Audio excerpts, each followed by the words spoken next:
अस्सलाम वालेकुम। कुछ साल पहले, तकरीबन 2 साल पहले, जब मैं 13 साल का था, तो आज मैं 15 का हूँ। जब मैं 13 साल का था, ये थोड़ी सी बात तुम लोगों को क्रिंज लग सकती है, ये बन के सोच के भी क्रिंज ही लगेगी।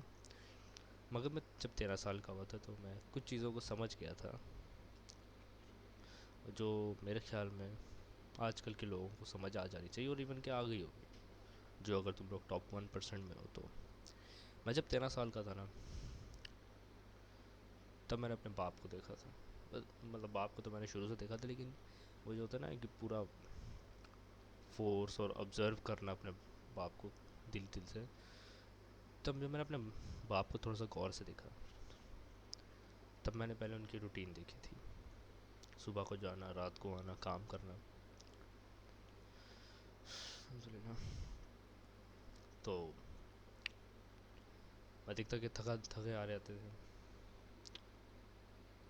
आके सो जाना, फिर सुबह वही रूटीन। मतलब काम सिर्फ मेरे लिए कर रहे थे वो, मेरी और मेरे बहनों के लिए और मेरे घर वालों के लिए वो मेहनत कर रहा।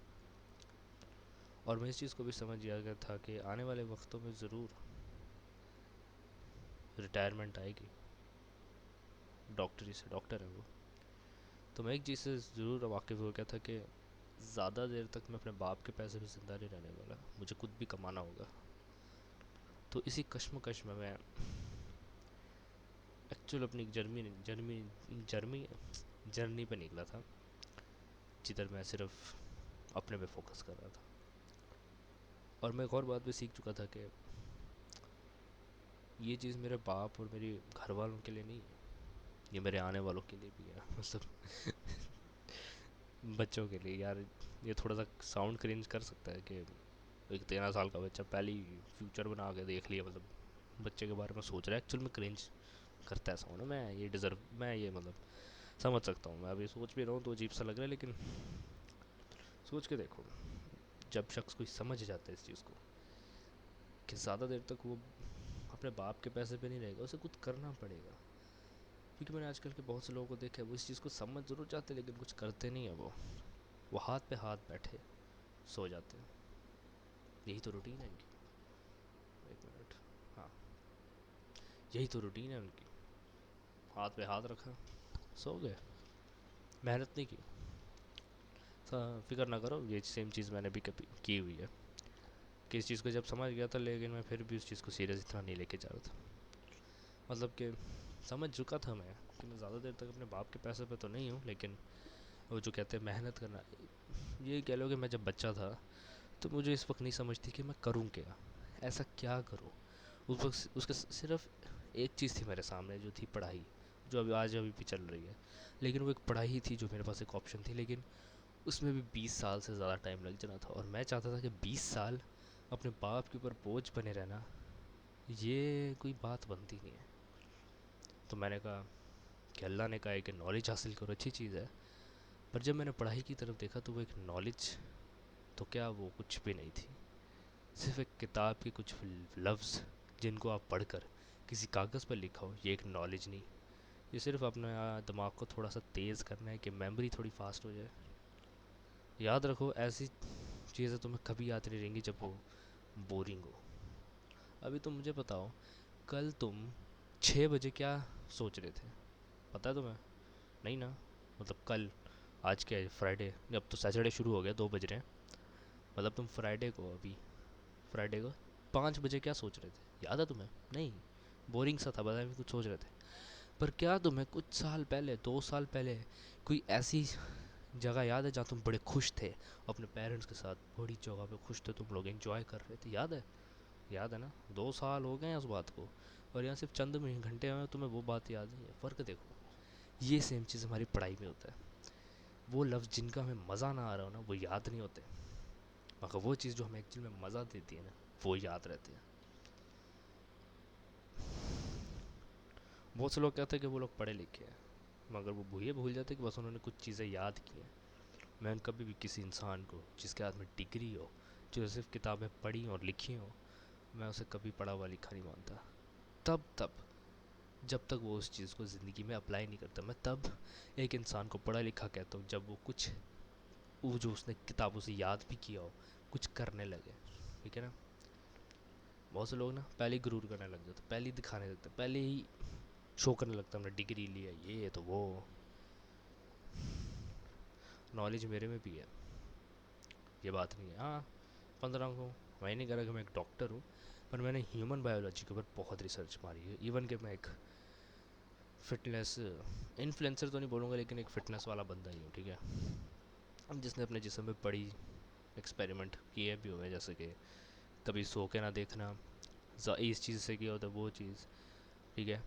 मुझे इस चीज़ का पता है, मैं मतलब कि जैसे कि जीन्स को बड़ा ताकतवर करना, उसको कैसे करना है, हाइट को कैसे लेके जा रहे हैं, मसल्स को कैसे बढ़ा रहे हैं, ये चीज़ें मैंने अपने ऊपर ट्राई की हैं और आजकल रिजल्ट्स दिखे भी। हाँ, ये नहीं कि मैं फ़ेल नहीं हुआ, मैं फ़ेल हुआ भी हूँ। मैंने अपने जिस्म पे नेगेटिव चीज़ें भी देखी, जैसे स्किन पे दाने अचानक से बन जाना, बॉडी एक्ने, स्किन पे फंगस बड़े से बड़े बन जाना।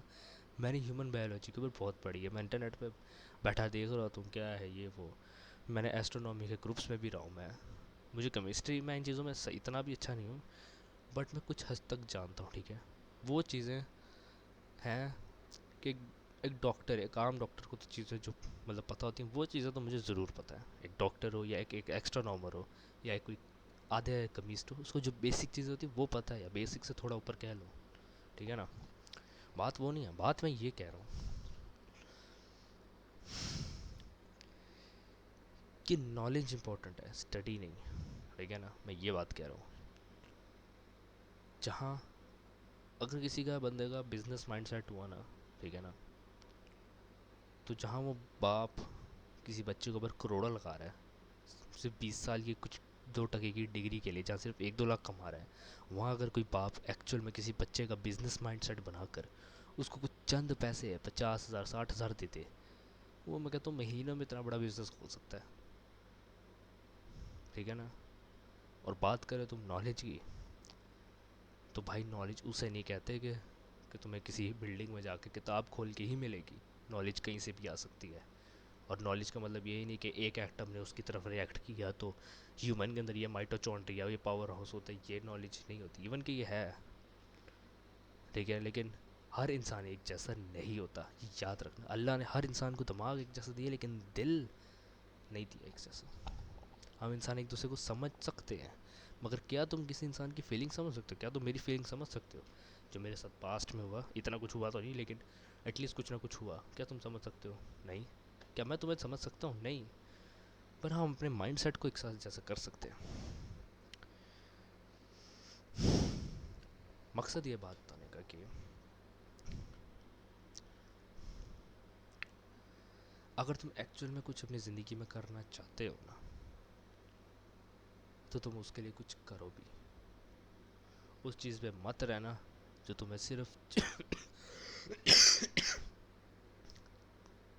पूरी ज़िंदगी की मेहनत लेके जाए और आखिर में तुम्हें मौत के घाट पे ला दे। जैसे कि पैदा हुए हो, बड़े हो, स्कूल जाओ, स्कूल जाके एक जॉब लो, 24/7 काम करो, फिर मर जाओ। ये ज़िंदगी एक रोबोट की होती है, ठीक है। हम इंसान है, हमें फ्रीडम की दी जाती है आज़ादी।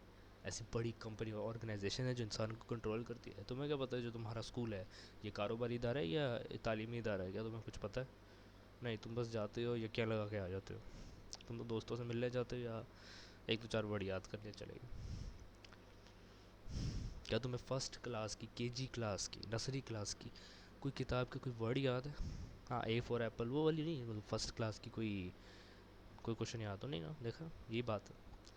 वो करो जिसमें एक्चुअल में ज़्यादा फ़ायदा है, जो तुम्हारे लिए एक्चुअल में फ़ायदा दे, तुम्हें मज़े का दे, जैसे ट्रेडिंग, मार्केटिंग, अल्फ़ा मार्केटिंग हो, ठीक है। मैं ये कह रहा हूँ कि अगर तुम पढ़ाई में अच्छे हो तो तुम करो पढ़ाई, ठीक है, तुम करो पढ़ाई। लेकिन तो अगर तुम पढ़ाई में अच्छे नहीं ना, तो फोर्स मत करो अपने आप को। पेरेंट्स पे फोर्स ना करें अपने बच्चों को। अगर तुम नहीं अच्छे तो फिर बिज़नेस करो, बिज़नेस करो भाई। वो चीज़ें करो जिसमें तुम बेहतर हो, अपने टैलेंट को उभारो, अपने स्किल्स को उभारो। बार बार एक ही प्रोग्राम में बस पड़े रहो, ज़िंदगी में कुछ करो। तुम्हारा बाप मेहनत करता है तो बाप को कुछ करके भी दिखाओ, ठीक है ना। चलता हूँ, अक्लमंद के लिए इशारा काफ़ी, अगर तुम्हें समझ आ गई हो तो माशाल्लाह से। बाकी मैं चलता हूँ, अक्लमंद के लिए इशारा काफ़ी है। और वीडियो को रिवाइंड करके देखो, तुम्हें समझ आ जाएगा सब कुछ। मैं चलता हूँ।